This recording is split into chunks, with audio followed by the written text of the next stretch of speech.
Welcome back to Birds of a Feather Talk Together. Today we have an extra fun episode because we're joined by the hilarious and talented hosts of the Extremely Accurate Bird Songs podcast.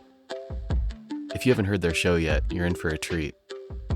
They combine a love of birds with a knack for comedy, writing amazing songs about birds, and then have experts come on to judge just how accurate their songs are, or aren't. They're super talented and a lot of fun. We'll be talking about where their inspiration comes from, listen to a few of their songs, including a sneak peek from an upcoming episode. This was such a blast. I feel like we were laughing the whole time until our faces hurt. We also brainstormed some ideas for upcoming episodes, so it was a lot of fun to hear their creative process and some of their hilarious off-the-cuff ideas too. Now it's time to grab your binoculars and your headphones, and let's get into it. I was wondering, do you have the audio? I think it's in your morning dub episode. You have a line where it's like coakley crazy or something. I've got that. Okay, that's my favorite. Who came up with that? That's a Billy original. Yeah, it came. There was God. I worked at a coffee roasters in Portland, Maine, where I grew up, and they had a coffee called Jamaican Me Crazy, and so Cloaking Me Crazy just was. My brain couldn't help but go there. That's awesome. Well, should we play that song too then? We could do that song. Yeah. Sure, yeah. Oh, yeah. Well, I mean, look, I've got them at the ready, so I can play Nice. Okay. whatever dub audio you want, Sweet. Okay, cool. You have to trademark that. I tried Googling it because I was trying to see if I could just hear that, and it's not on Google yet, so Oh, yeah. you guys have to get it. Yeah.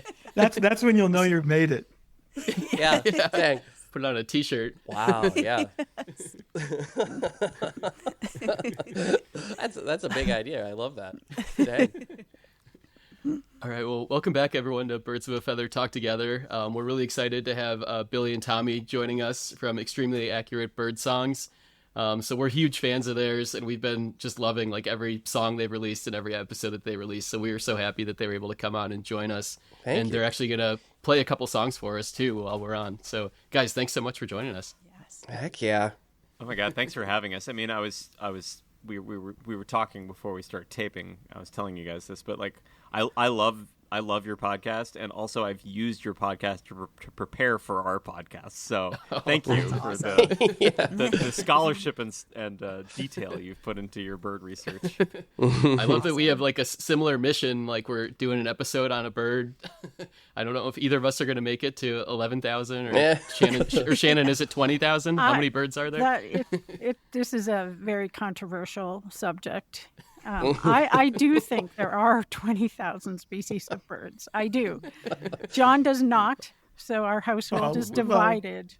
We're in the minority. I mean, I would go up to 18,000 for sure. Got it. Okay. Dan Baldessari, who's an ornithologist we had on recently, he said he very confidently was like, no, it's like just over 11,000. And we were like, okay, I don't. So the only way you'll know is to ask someone to define their species concepts. And then you'll know. And if you want to get into even more controversy than how many species there are, you can get into how you define a species. So anyways, Yeah. we try not. And then you argue. That's exactly right. That's going to kick in for you guys when you get up to about 5,000 episodes. It's nice. I was curious.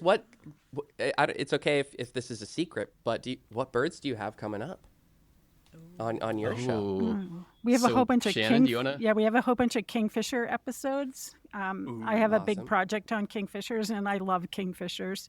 You guys need to do some things on kingfishers. I'd be really curious to see what you take away from. I feel like their rattling call would be really great to integrate into a beat. Yeah, they've got That would be awesome. Great musical weird call. And what do you guys have coming up? Oh, we're cooking. Yeah, we've on got. some good ones. There's going to be a robin song coming up. Nice. A European starling song. A pileated woodpecker song. Oh, sweet. Nice. And then we've got a few more in the writing. Yeah, we realized we kind of need to shift gears to writing again. But yeah, it's very fun. It's definitely, the whole producing a song thing is a whole other element, but it's very, very fun. Oh, and Red-Breasted Merganser's coming up too. Oh, Ooh. sweet. Oh, nice. I think you Nice, guys yeah. have to record the Robin song at 4 a.m. to be authentic. Yes. The annoyance that Robins actually are. Yeah, Yes. Yes. For real. yeah. I talk about that as the difference between when I wake up an hour and a half before my girlfriend and just drink coffee that entire time, and she wakes up and I'm like, blah, blah, blah, blah, just blabbing at her, moving a million miles an hour. I'm like the Robin outside her window. I always think, what on earth do they think they're accomplishing at that time of day? It's dark. What are you doing? Yeah. What's the big thrush? Exactly. Oh, hey. Sorry. Nice. Swish. Well, so I was curious before we get into songs, so how did you guys get started, and how did you guys meet each other? And I mean, you guys seem so polished and are so much fun. Like, how did this all? What was the impetus for all this? Ooh. Billy, you want to take this one? Well, sure. I'll say one thing. I was thinking about today where the podcast feels especially appropriate because Tommy and I really first started collaborating with our solo projects because we met on tour. Tommy was touring with Jukebox and I was touring with Ingrid Michaelson. And then we just became super buds, and we were sort of doing acoustic shows where I would play on some of Tommy's songs, he would play on some of my songs. And we actually did some little baby tours. And what was funny around that time is I had really serious, sad emo songs. For some reason, I was like, okay, that's the lane I need to go in. But then my banter in between the songs was like, hey, folks, blah, blah, blah, blah, blah. It didn't make any sense. So I was thinking today, Tommy, about how, this feels like the right time for us to just be goofy, and then there's no 5-minute long emo song people have to wait through. Yeah, for sure. But So, yeah, I mean, we've been music buds forever. I mean, we for the last decade or so. And again, he's been playing with Ingrid Michaelson for a long time, and I have a band called Jukebox the Ghost. But really, in our collaboration, mostly in life, was just being nature buddies in Brooklyn and going on camping trips. And it wasn't until I've got these really dumb calendars that I do, the Extremely Accurate Birds calendars. Yes. Those are awesome. And legend. I started,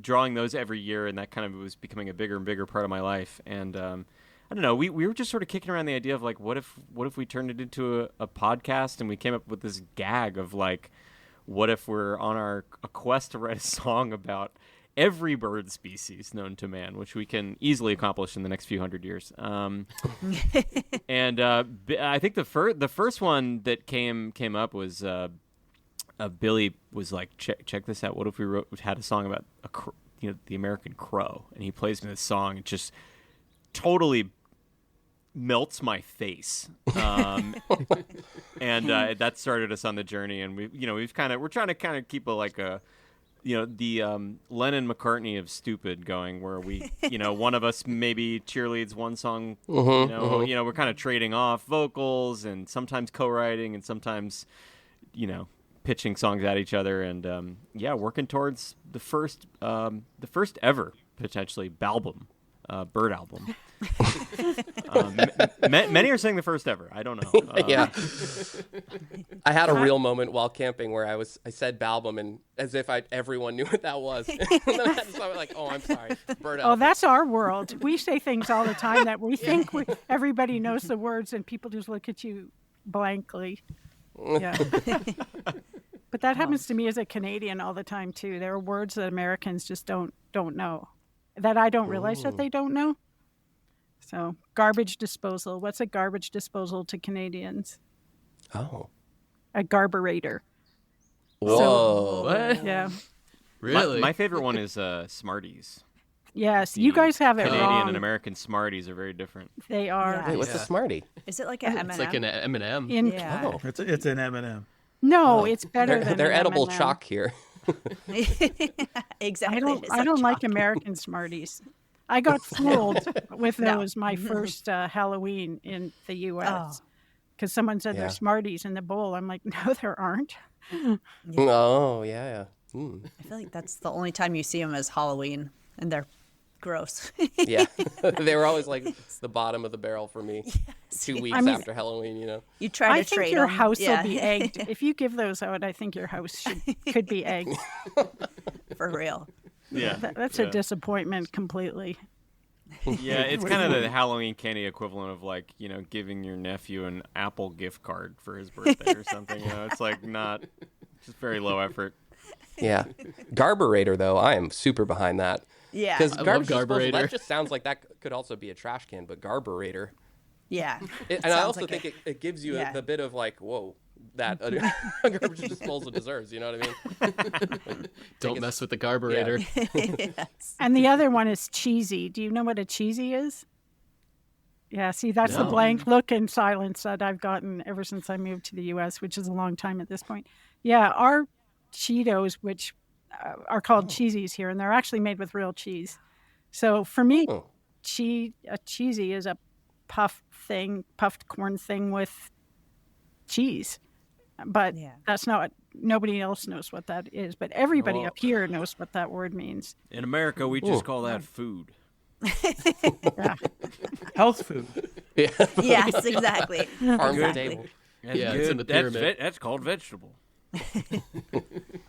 So I wanted to ask Tommy, I love your drawings, and I wondered, why do so many of your birds have naked human butt cheeks? You know, you said I don't know what you're talking about. My goal is to draw them as accurately as possible. So a lot of I've gotten this comment very frequently. You're not alone in asking this question, but you know, as birders, it's very difficult to get a really good look at a bird's legs and rump. Like, it's often concealed in the brush, hard to get a good look. So I'm drawing them how I think they, like, ornithologically speaking, how they simply must appear if we could see them. So that's what they look like. I've wondered. Thank you for illuminating things for us. That's awesome. That's awesome.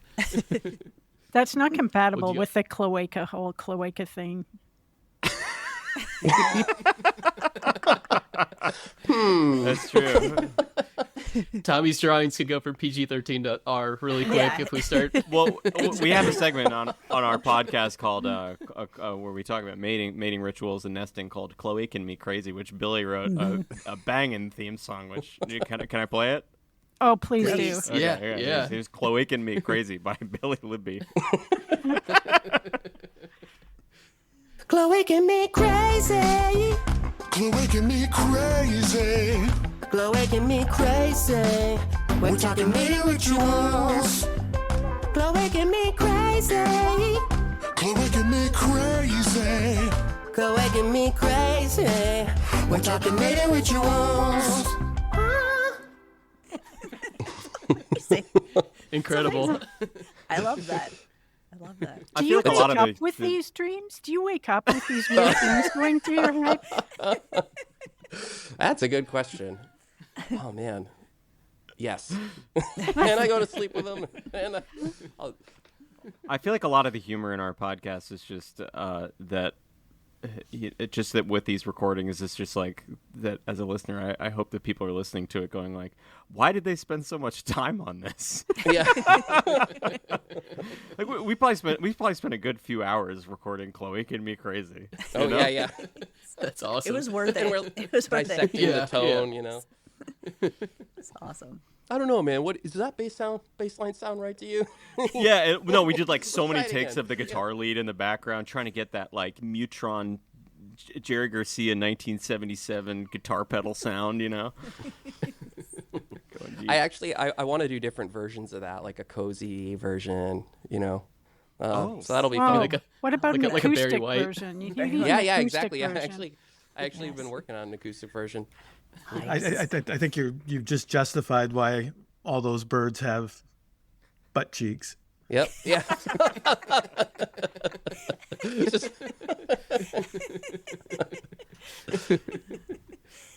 Have you guys? Okay, here's a question. Have you ever because somebody actually that I was with on the camping trip, this first camping trip post podcast, so the podcast came up a few times. They weren't sure what the cloaca was, and I was realizing, have you guys really talked about the cloaca? I on an episode accidentally called it a cochlea, like your cochlear implant. And I asked a serious question to John and Shannon about the cochlea. And Shannon looked at me like I had two heads. She was like, "You mean the cloaca?" Well, that's very unique to birds, right? Like, are they the only animals in the kingdom with just one hole for all business? Good question. Yes. Yeah. Now that's we haven't gotten too in depth on it. Yeah. No.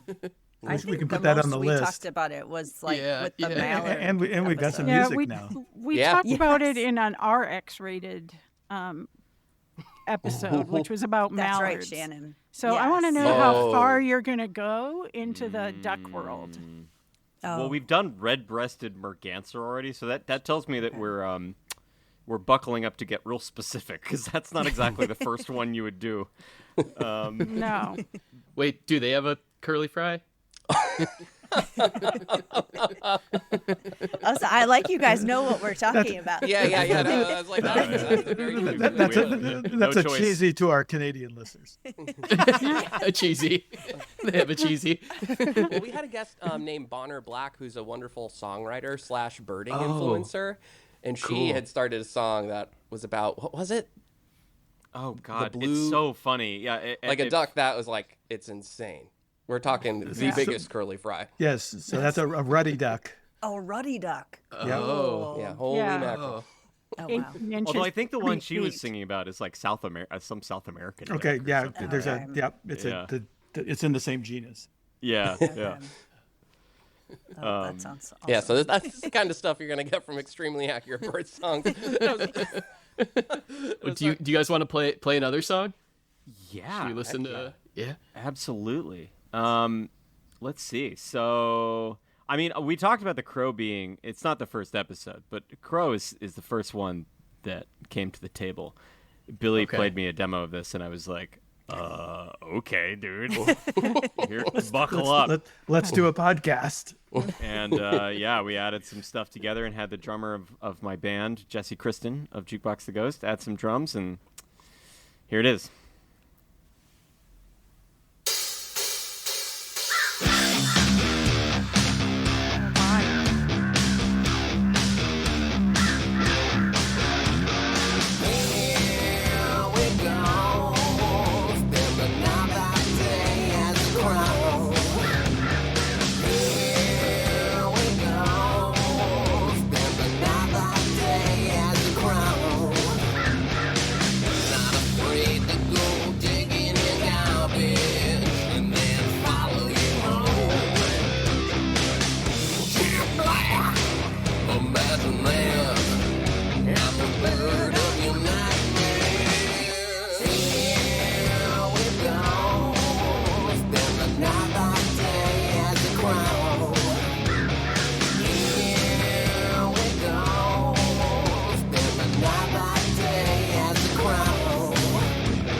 From up in my tree. You think you're so smart, but you have no idea what me and my crows are thinking. What me and my murderer are up to. Did you know we can recognize individual human faces? We understand the physics of water displacement. And best of all, did you know we're songbirds, even though we eat other songbirds?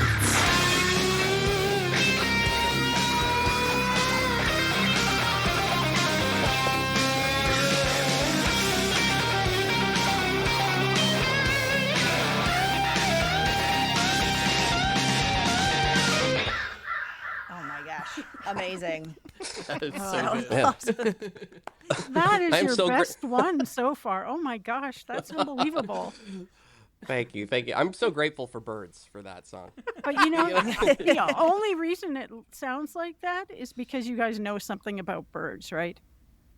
So Yeah. the whole That's right. eating other songbirds and its brain and its craftiness, if you don't learn things about birds, you don't get those lyrics.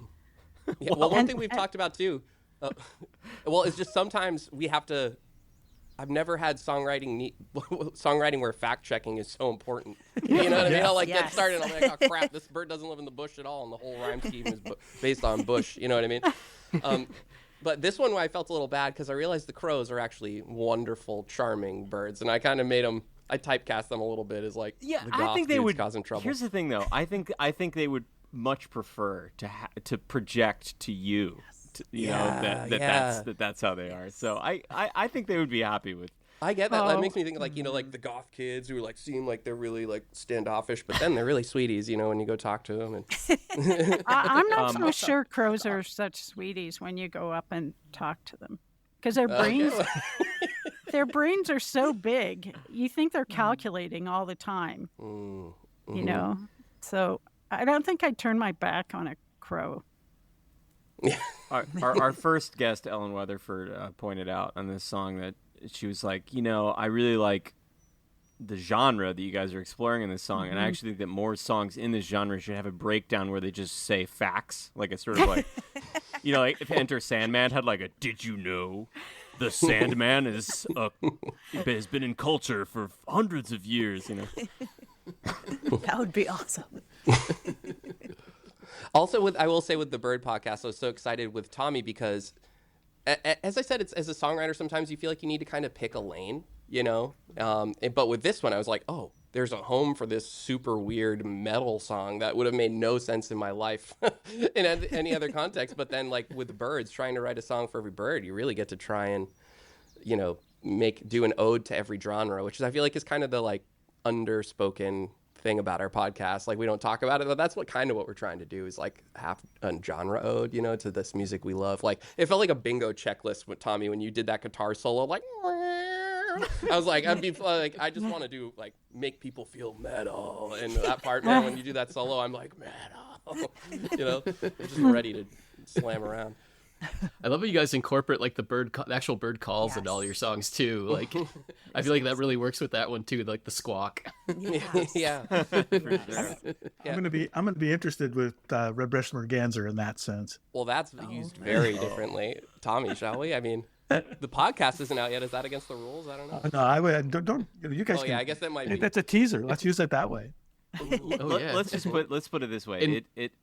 It actually, I would say that it's interesting. Like some of these songs we kind of write before we do the research for the episode. Like we do some research to write the song, but we like really do research for the episode to talk about it. And Red-breasted merganser is a really funny one because I don't know why I was just like really amused by YouTube videos of their mating.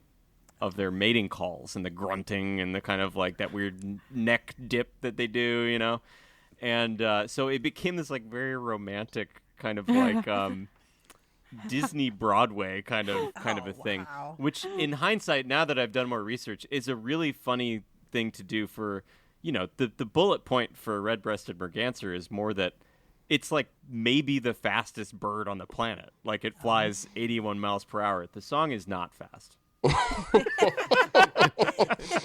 Yeah, it's like Phantom of the Merganser kind of. Yeah, yes. Awesome. Yeah, totally. I'm excited for that. Do you find that doing these bird songs is changing other aspects of your music or how you write? I mean, what is the influence?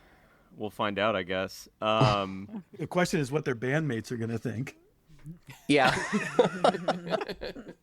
I think, I don't know, Billy, I don't know how you feel. I think I'm interested to see what it's like to bounce back from this into like serious songwriting, because I've been putting so much brain muscle into writing the dumbest songs possible for birds, and like it's very satisfying. It's gonna be hard to transition back into like, I wrote this poem in my diary and I'm gonna write a song using these lyrics. Yeah, I know. Yeah. You're exercising the wrong parts of your brain, getting them nice and big and muscly. So maybe you won't have to do that. Like you won't have to go back to that. Yeah, I'm hoping you not. I'm fully bird brain all the way, baby. The only pivot I want to do is like maybe extremely accurate snake songs or just like another animal, but I'm done with my feelings. Get out of here. Don't do fish. Oh, yeah. Well, I don't know. Yeah. Maybe. I don't know. There we go. It's a challenge. Never say never, right? Yeah. After you get done with the 18,000 birds, you There can we do. go. Yeah. We got one thing at a time. Oh, can I put in a request? I want to hear the Red-winged Blackbird song. Oh, yeah. Okay, so the Red-winged Blackbird, we just released a really fun episode with Dan Baldessari, who's an ornithologist at SUNY Oswego, which was really fun to have, like, you know, someone who does bird banding and leads bird studies, like actually, you know, decide if our music is extremely accurate. And this one, I'll just play it and then we can talk about it.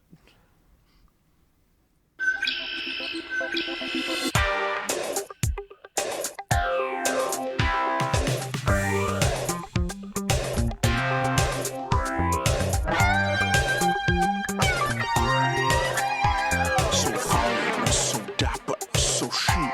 It's a red-winged blackbird. It's a red-winged blackbird. That's a red-winged blackbird.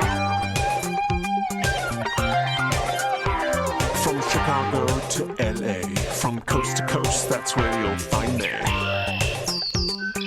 Haven't you heard? I'm a red-winged blackbird. When you're a bird that looks as good as me, it'd be a shame to waste it on monogamy. I have up to 15 mates, and I can't wait for my next mate.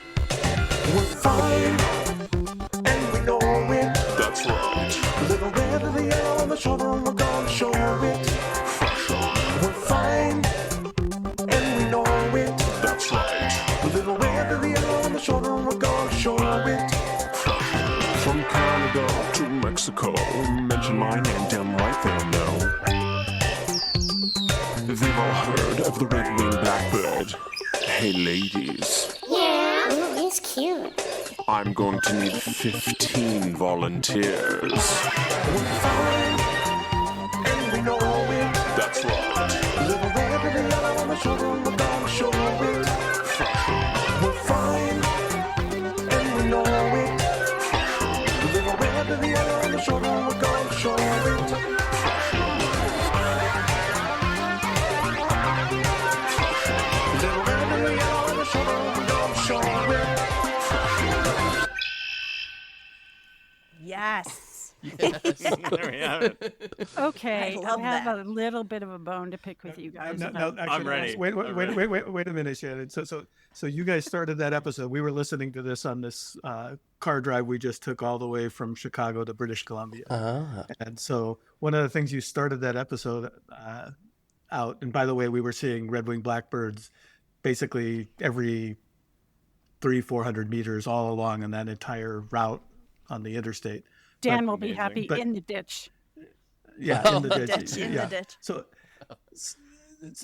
where I'm going with that is you started with asking people for criticism, Absolutely. and I'll stop there. And then I paused the podcast and I'm like, I'm going to lose my mind Okay. because of the male bias that you exhibited in that It's true. podcast. So the reality is that male red-winged blackbirds are desperate and showing off in a way that makes them seem desperate. And it's actually the females that are doing the choosing, not the male. The females doing the choosing. I love that. Hell yeah. Very cool. So he's out there that's the best kind of displaying and corrective. screaming at the top of his lungs to catch someone's attention, and she's deciding whether he's worthy to mate with or not. Oh, wow. Okay, yeah, we're Awesome. totally wrong. That's more like a cat caller, and he's just hoping to catch, you know? Yeah, like, exactly. And she has all the cards because she might look at him and say, okay, well, I think I want my babies to have slightly redder epaulets because that's good for mating. So I'm going to mate here with this guy, but I'm going to go have my nest with the 14 other females in the other male's territory because this guy's a better provider. And those aren't always connected, right? So, Wow. and that, but what you are is like every male ornithologist that's ever lived, basically. And Oh, dang. The only thing I'll say is that what might precede the patriarchy in this case is our stupidity. So Yeah. No, that's not the case. That is not the case. They stack for sure. There's 200 years of literature preceding you. Yeah. Exactly. Dang. Well, So that's this is- good info. This is why female birds are not studied, because you only think that the fancy things, the epaulets, are the most important thing, not female choice, which is actually the determinant of all of those other characteristics. So, and female plumages change more than males do, but males are often brighter, so people pay attention to the males. But it's the changes in female plumages that often drive the differentiation in particular groups like tanagers, for example. So we got to have you advise the song. I know, yeah, we got to start there. That's good. Before I get on to verse 2, I'm sending you songs like. I didn't mean to be so hypercritical, but I'm like, oh no, not them too. Well, look, we even have sound drops for this occasion. Like we've got this. Let's double check that. Not quite. So we are very happy to be wrong on the Extremely Accurate Bird Songs podcast, and through your wisdom and criticism, we're going to make better bird songs. That's how I feel. There you go. I just felt really old because I when I paused I even wrote it in my notes. It's like, how old am I that I can't just enjoy that you guys made something hilarious, and there I am. Oh no, it's not right. It's not scientifically accurate. No, you're stopping just like the cascading of dumb ideas through history. You know what I mean? You're trying to putting a stop to it. You know what I mean? Setting the record straight. And as a bird podcast, thank you for that. I might be where fun goes to die, though. No way. Yeah. Where brains go to get the real stuff, the real knowledge. So I wanted to say, from a lay person standpoint, I loved the idea that they're like this cool guy, because like they're so common around here. Like we may see like 50 a day if we go out birding. They're everywhere, and I liked the idea that they're like this cool guy. I liked it a lot. So, but from it also a makes stupid person. But it also makes sense though to know, because like I describe them as a himbo a little bit. Somebody who's like really like, just trying to make up for a lack of self, and so what you're saying makes complete sense to me, to know that they're just really trying so hard, because like most of the female birds are like, Yeah, try harder. Maybe not. Yeah, exactly.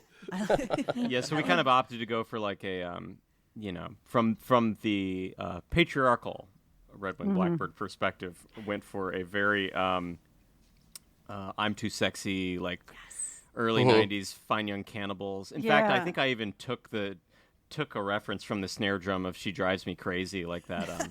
I totally got that right away, the Fine Young Cannibals. Heck yeah. So good for you guys. Yeah, Oh yeah. Yes. Completely. What a snare drum sound. It's Also, very a fun thing about distinctive. making bird rock. In regular rock, might not be as fun to just lift a snare from a song, but in bird rock, hell yeah, go for it. Yeah, you're going to get into some mimicking birds down the road. You won't get in trouble for it. Yeah, exactly. Yeah, you're going to do some wrens. I'm so curious about how your brain manages like nightingale wren or something like that. Well, can we brainstorm for a second? So, we haven't gone into the universe of wrens yet. My temptation would be to emphasize the kind of duetting that wrens do, but I don't know. Where would you go if you were writing a wren song? Well, again, your goal is all the birds of the world, so you'll eventually get at all of that. So that, I think that makes it fine to think about duetting and thinking about some of these really amazing vocalizations and things like musician wren is the one that comes to my mind, which is this thing that sounds like somebody whistling in the forest. Wow. With an infinite number of notes. I mean, it just... Whoa. Are those in America? No, they're No, down in the Amazon basin. Oh, cool. What about birds that are pretty silent? Then what do you do? Well, I mean, I would say red-breasted merganser is a great testimony to the ability to figure that stuff out. Yeah, I mean, red-breasted merganser, we just opted to imagine what their romantic inner monologue might be. Well, let me play like a teaser of that one. Let's say. Okay. I stretch my neck out and call you gently. I see you gliding across the pond. I hear you calling. I think I'm falling for a duck that's just as handsome as I dreamed. Are you the answer, red-breasted merganser? Anyway, that's just a teaser for now. That was awesome. That's amazing. Oh my gosh. I love So that. beautiful. I'm just seeing it and seeing it happen. Yeah, it's definitely a Disney on ice kind of, specifically on yes. ice. Yeah, I imagine like the ice there, like it's just like sparkling, as they're going by, skating together. Well, and they're doing a lot of that in the winter as the ice is breaking up on places like Lake Michigan. Oh. So that's actually, I think, really accurate. They're pairing up. That's when they start. So there you go. Hey. Hell yeah. That's awesome. Wait, so I don't know what a merganser sounds like then. Is there call? Did it make it into the song? Or Yeah, we've they got silent? a little bit where we put their kind of their grunting. They have like it's like a sort of like yeah. And do they do that while they do that neck thing? I totally know what you're talking about with the neck thing. I Is think that one? it's around the same time. I don't think it's part of the neck thing. Maybe if anyone else wants to correct me there, but I'm realizing I'm not sure.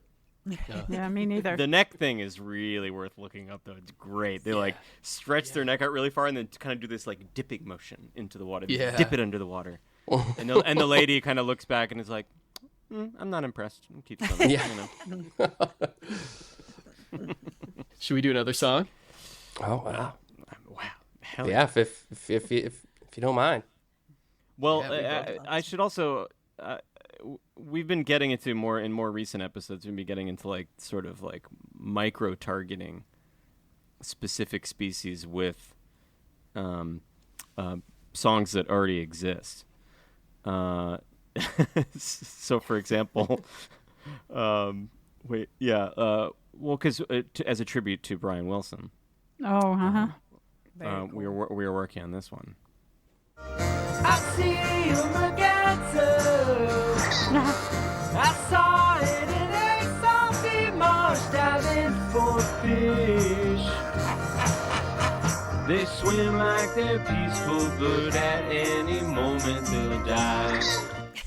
Anyways, Wow. trying to get in there, you know. Well You guys done. can do you guys can do any genre. Yeah. That's I know. incredible. I was so impressed Incredible. at Tommy's voice being able to do such a good Beach Boys impression. Well, I've got some good like amazing. tape emulators, and I've discovered if you do a rough impression of somebody and then put a lot of tape emulation on it, your brain kind of fills in the gaps. Awesome. But not just the singing. I mean, just the music in general. Like, Oh it's well, the incredible. That music's sounded from the like a Beach original. Boys song. The music's Oh, from the original. okay. In that Okay. case, yeah. Sweet. Okay. That was awesome. How do you guys pick what birds you're gonna do? We get asked that question a lot, and it's literally like the four of us just bounce ideas off each other and whatever we feel like. How do you guys pick what you do? It's usually the songs. Like sometimes, like Gamble's Quail was a bird we saw together. But yeah, just birds of our lives that inspire song or match a riff that I'm working on. I've got a riff right now that I'm trying to. Birds of our lives. I've got a riff right now, and I'm like, Tommy, is this more vulture or more red-tailed hawk? Nice. That's awesome. Yeah, we're always sending little ideas. Like I've got like a, I don't know. Like I was hiking with my dad recently, and I was like, oh my god, the yellow-rumped warbler, like the butterbutt, needs to have like a Justin Timberlake kind of like sexy back sort of early 2000s kind of thing. You know, it has to. So I've we're give a that. taste. It's like I got yellow under my chin, I got yellow under my wing. You see me shaking that thing. Let me get a look at that butt. You know. That sounds awesome. But You're it's very the haphazard. coolest nerds in the history of nerd. That's the nicest thing anyone's ever said about me. I mean, I also love how you're incorporating the various scientific terms into the songwriting, and trying to get things to rhyme with monogamy is something people haven't tried before, I think. Yeah. We're trying our best, and I also am fully aware that if we went to a bird convention, we might get beaten up. No, they would love it. Are you kidding? Yeah. Have you Oh all my been? We God. just heard about these for the first time. Have you been? So remember, so I don't think RJ and Amanda have been to a birding convention, have you? So No. Shannon and I have, but of course we also, like Dan Baldessari, are professional ornithologists. So we go to professional ornithological meetings where they're just cool. talking about monogamy and polygyny and all these No things the rhyming entire needed. meeting. But I would say both those groups would be absolutely fascinated by you guys. Oh, awesome. Oh, Morbidly, absolutely. or do you? No. Morbidly. My God. Like planning to see you in an open casket? No. I'm trying to think. So here's how nerdy the American Ornithological Society is. They have a tradition that was actually started by one of our former graduate students of doing a Jeopardy view thing based on purely bird questions. But one of the categories the last couple of years has been Pokemon birds. Oh, that's nice. So you guys, there's a future here. It's not going to make a lot of money, but How do you know, John? that's true. They're When that yellow on I'm just song trying- comes out, We're trying to get free seed. That's all. Free seed. Free seed, yes. That'll help. That's awesome. Okay, then you're going to do a Wild Birds Unlimited song? Yeah, we should. Yeah, we got to get that. Ooh. Yeah. Ask them to Unlimited. sponsor. I can see walking into the Wild Birds Unlimited and hearing that crow song. Oh, Oh my gosh. people, you be would be the amazing. biggest hits at a bird conference. I can't even tell you how much people would enjoy what you do. I'm not joking, for real. I want to do that so bad. We That's want all I to wanna do. go. We want to do it. A month ago or so, I did this comedy thing. I stepped way outside my comfort zone, and it was Wow. a comedy show where, as a scientist, you brought 5 slides to talk about a research project, and they assigned you a comedian, and the comedian looked at your slides and did a riff on your slides before me ever got up. Oh, that's awesome. And it was really interesting and very bizarre. Amanda and RJ and John were all there, but What a hoot. Yeah. and it was a very creative and I think interesting thing to do. But at the end, they had this really, really fun thing where they gave one of the comedians AirPods, and they played actual bird songs into her earbud, and she had to describe the sound so that the ornithologists in the room to see if we could figure out what it was. Oh, wow. I And- love that. And she was hilarious doing this, like so funny. But you guys could do that too. You could see if people can figure out what bird you're, that you're actually Oh my making gosh, songs yeah. associated with. And that ornithologists love that competition where their stakes are so low. Yeah. Can I actually, since I have some ornithologists on the line right now, can I attempt to do some live Merlin IDing right now? If I sing you a bird song that I've been wondering about, could you maybe help me? Probably So- not. So it goes like almost like that, and I remember I hear it because it's Heroes in a Half Shell Turtle, but without the turtle power. Ninja Turtles? From Ninja Turtles theme song. TMNT. Yeah. No, but literally the song is, or like something like that. And then in my brain I always go turtle power. I can't We get can that. put you on to some people. Probably, I think Shannon and I aren't musical enough to It's okay. I also just might have made the whole thing up. It could have been a dream. But it's funny. So I was thinking as we were getting ready for this of calls like that I like. And so, one of my favorite ones is olive-sided flycatcher, which goes, hick 3 beers. Oh, that's cool. There you go.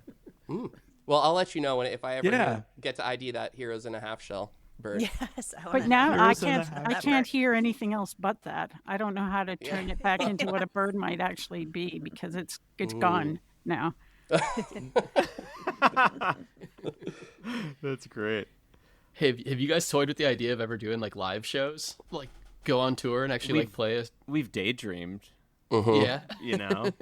Yeah. One day. I mean, we're just trying to build what we're doing right now, So For sure. it would be a dream to be able to play a live show. It'd be so fun. Yeah.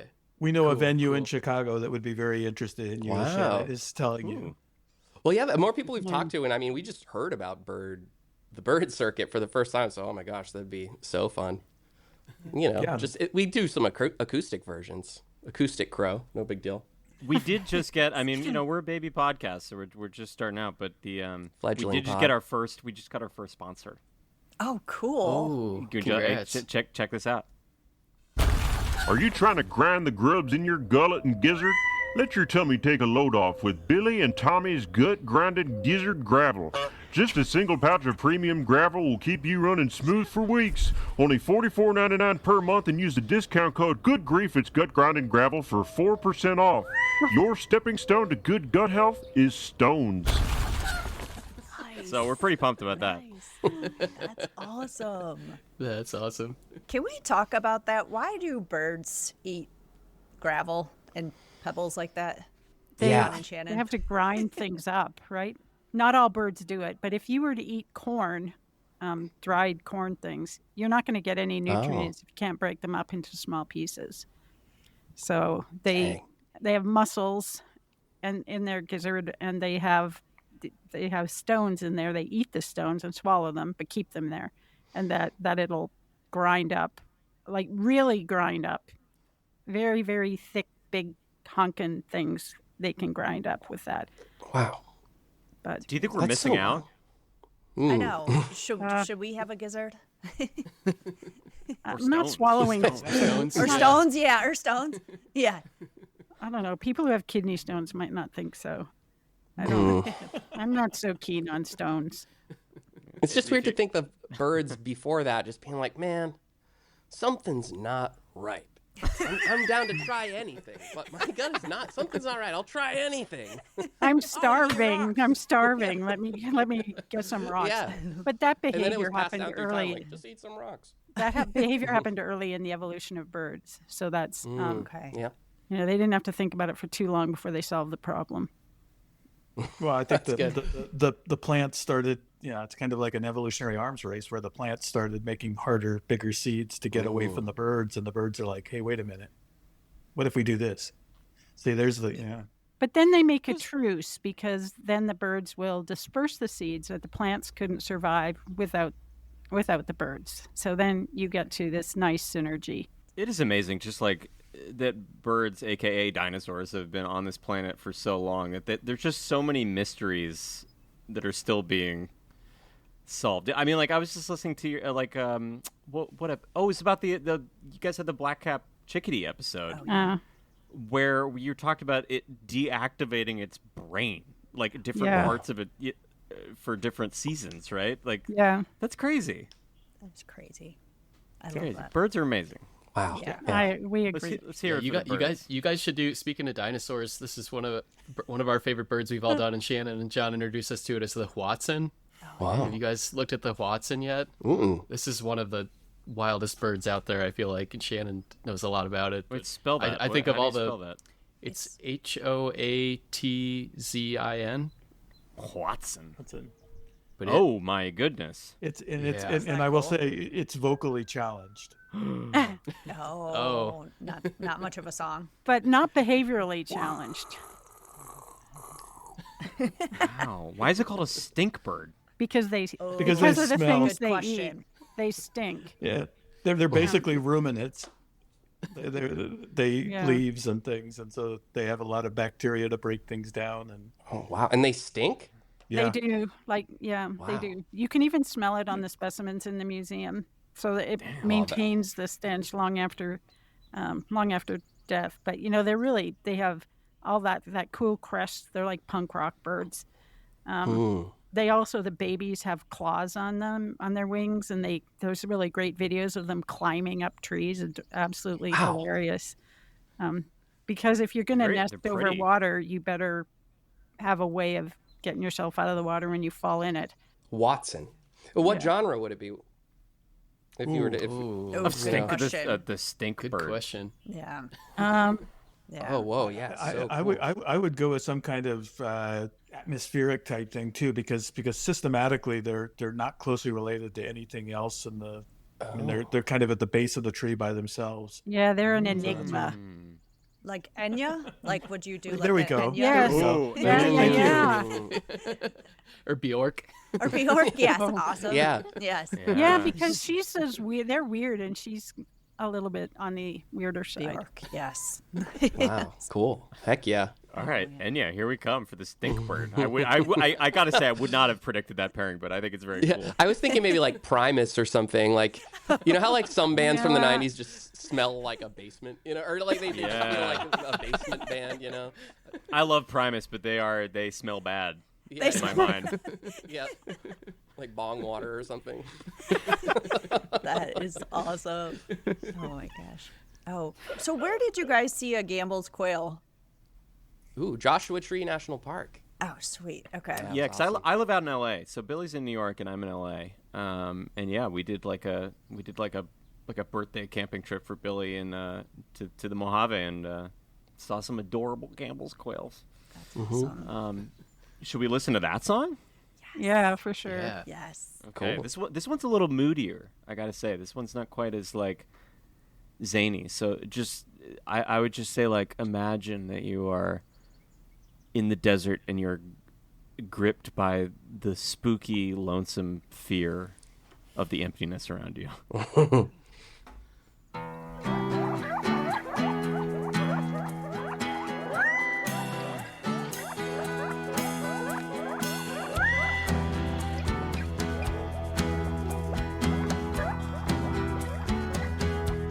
In the grass, coyotes wait.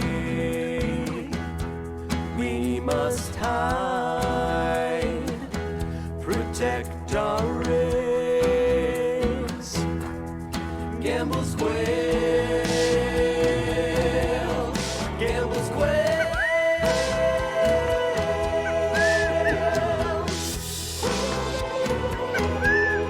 Gamble's quail, Gamble's quail.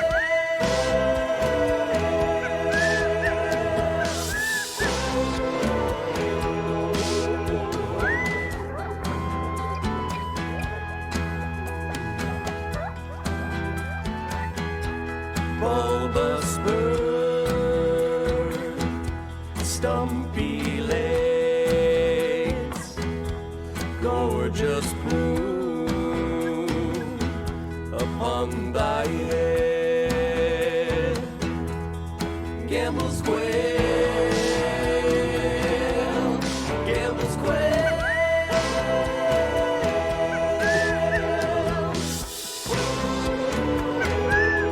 Gamble's quail, Gamble's quail.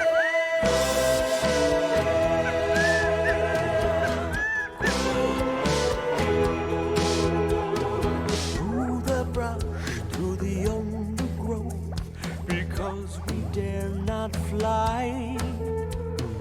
Through the winds and through the night, on spiders we shall dine.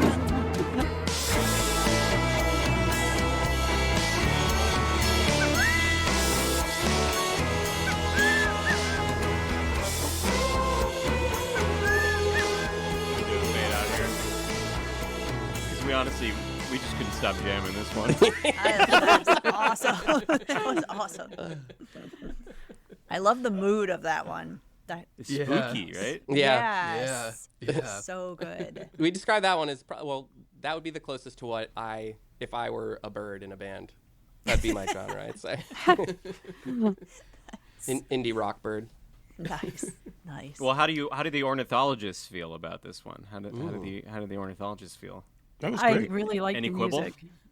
Okay, but what about the accuracy? That's the most. You have the right. Oh, yeah. I think of them as goofier than Yeah. Okay. because Yeah. they run away and they're like, I don't know, like the Partridge Family birds, you know. Yeah. It'd be like writing a serious American woodcock song. You know what I mean? Like I feel like just yeah. That's gonna be a fun one. Yeah. I can't wait. Actually, I mean, we've kind of this has been in the background. I mean, all the video that you guys could potentially put towards this. I mean, your red-breasted merganser, Gambel's quail. I mean, those are you guys are that's a neat connection too. Oh yeah, somebody did that. Just put the song with just some footage of Gambel's quail running around. It was very funny. Juxtaposition, you're like this little goofy. Yeah, thing. our guest for the Gambel's Quail episode, Ellen Weatherford from the Just the Zoo of Us podcast, she definitely predicted that the song was going to be like really derpy and goofy, like just sort of like a do do do do do do do kind of a thing, and she was really confused. Pleasantly confused, but that it was so spooky and moody. But, yeah. You they don't think expose their they're inner goofy, life. right? You expose the inner life of the Gambel's quails. You told Yes, on exactly. you told on them what they're really like in secret. I will say, Amanda and I saw Gambel's quails in Sedona, Arizona, just like a month or two ago. heck yeah. And it was kind of right as the sun was setting, and it was kind of, we were out on our own, kind of in the desert, and it was getting like a little spooky. So I kind of get the genre. I do too. It works. 100%. Yeah. Does it make you want to record birds yourself? Like go into the wild with a nice tape recorder and record your own birds? Yeah, it really does. I have a little Zoom just for, sometimes I'm like, that starling, that's a good one. I want to get that. But yeah, I haven't done that much, but I'm hoping to. I'm trying to get Tommy to like take a exotic trip so we can do the like Tropicalia album, go to Costa Rica and do some field recording.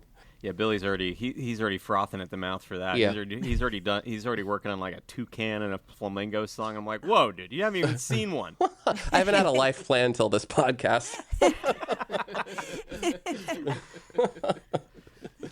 Which by the way, it's I don't know if you guys are around Chicago in October, but my band is playing the Metro. Would love to have you guys at the show. Awesome. We would love October that. 18th. Oh, we'd love to. No bird songs probably, unless Red Wing, unless Red Wing Blackbird really jumps off. What if we're in the audience yelling Red Wing Blackbird? Yeah, we're gonna make requests. Yeah. We'll do it. Oh man, the Metro, that's awesome, man. The Metro is an awesome venue. It's Congrats. a great room. We love the Metro. Yeah. Have you played there before? Yeah, many times. Oh, sweet, Great man. place. That's awesome. Have you two been in the same band before? Not really, no. No? Okay. So just for this podcast? Yeah, but that's about to change when we hit those bird festivals. Yes. Yes. Yeah, I think Billy, you should travel with Tommy in case there's some bird requests. Yeah, right. Yeah, I'll just be in the background waiting with wings. I come down. Shannon, what were you about to say? Something about the bird circuit?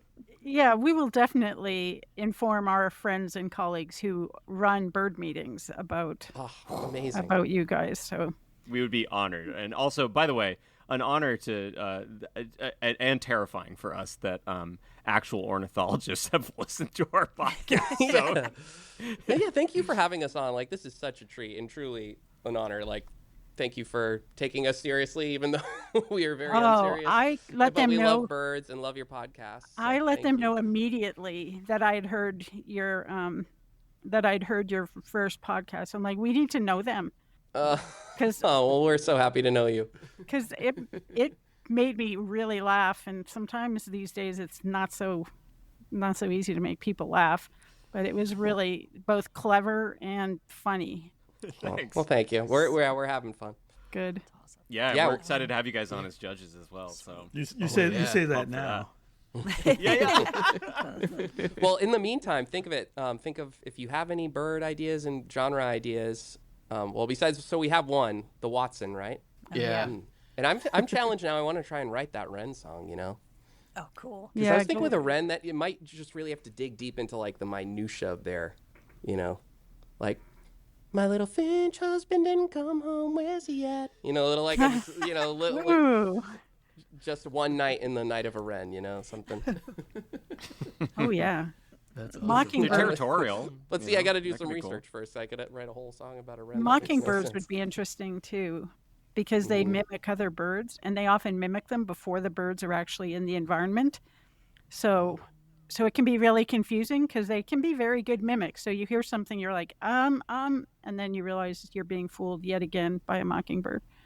Mm-hmm. I was thinking about how to do that, and I thought it would be interesting to write a song where every single verse is an impression of a different singer for the Mockingbird. You know what I mean? Yeah. Oh, that's a good one. is like a Dylan thing, and then it jumps to like a Oh, for sure. like a Back in Black kind of a That's awesome.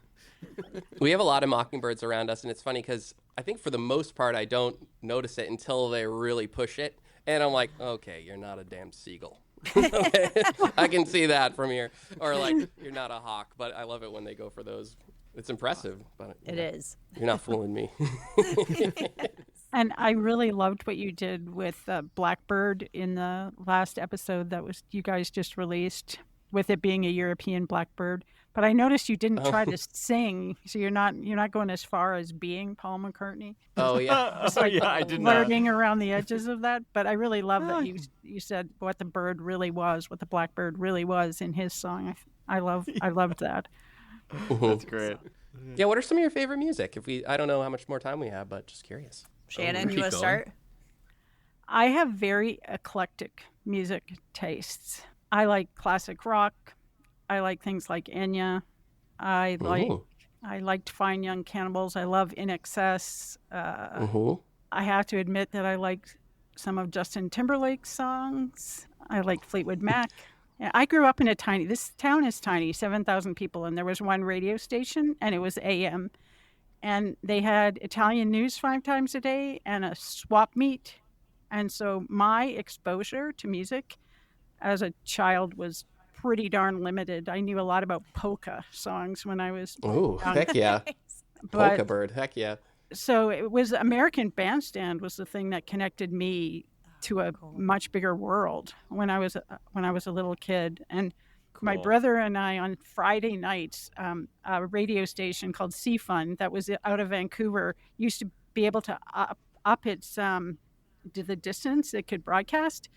And if we laid on the floor in my parents' bedroom with the clock radio just in the right place, we could get Sea Fun from Vancouver. And so we would listen to music laying on the floor of my parents' bedroom. That's cool. But for me, the reality is that music is really different. I lost hearing in my right ear, and Wow. it's actually hard to listen to music because it doesn't sound right.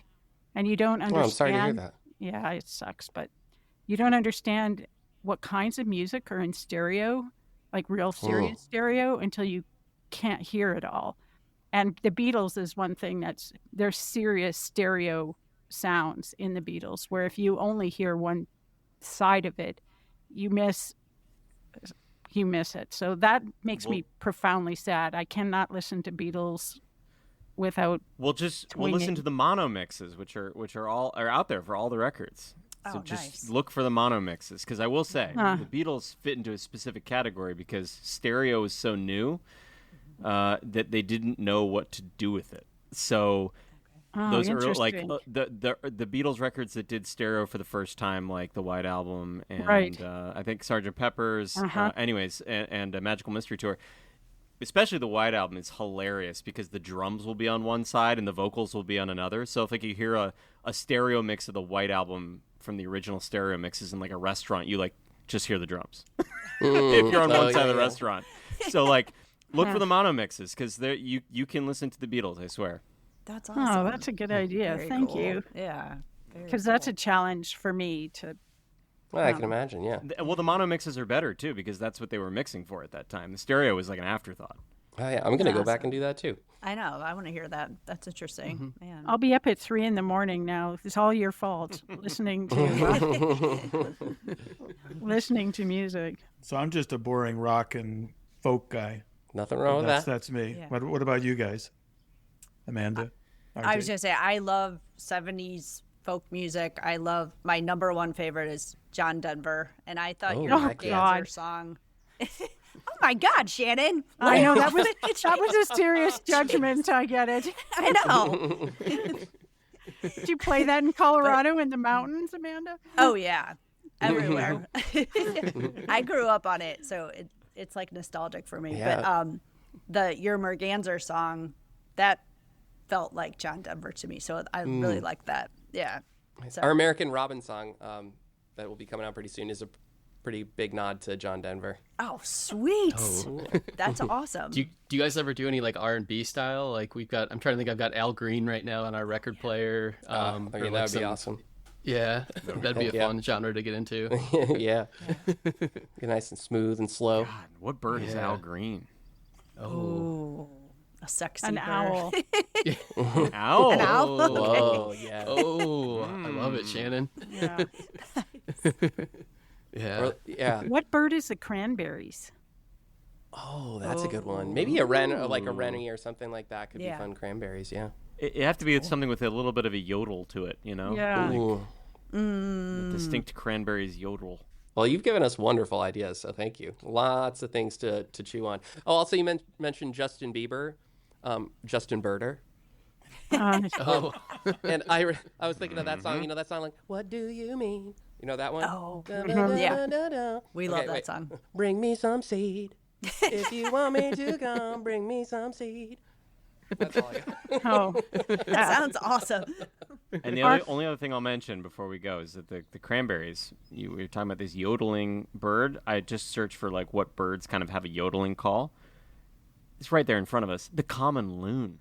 Oh, very perfect. cool. There we go. Maybe not quite as high as I would have envisioned for a cranberry style song, but you know, something to think about. Yeah, Ooh, yeah, I like that. that's awesome. Well, guys, thanks so much for coming on. This has been such a blast. So much fun. Oh, this has been so much fun. Yeah. Thanks for having us, and so excited to have you on our show soon. Yeah. We're excited to come on and judge.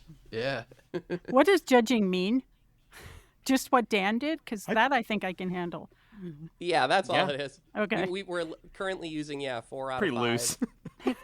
No, best out of 5 feather scale. Anything 3 and above out of 5 feathers is accurate. Sweet. I was going to say, Dan was impressive for his musical knowledge and associations. Yeah, he was rocking. Good. Yeah. He's a funny guy. I don't know if you guys looked at. How did you find him? I found him through Blue Sky and Twitter. He's Yeah. like a very funny account. He does. Yeah, he does. I think you really he's one of the people you really get a sense for who he is on social media, that's him authentically, which I like that a lot. Heck yeah. Right. All right. Well, thanks, everyone. Yeah, thanks for having us. Thanks to Tommy and Billy for joining us. Everyone make sure to go check out Extremely Accurate Bird Songs for more. They have a lot more than what we heard here and keep releasing new music, so make sure to check it out. Okay, we love you all. Thanks for joining us this week, and see you all next week.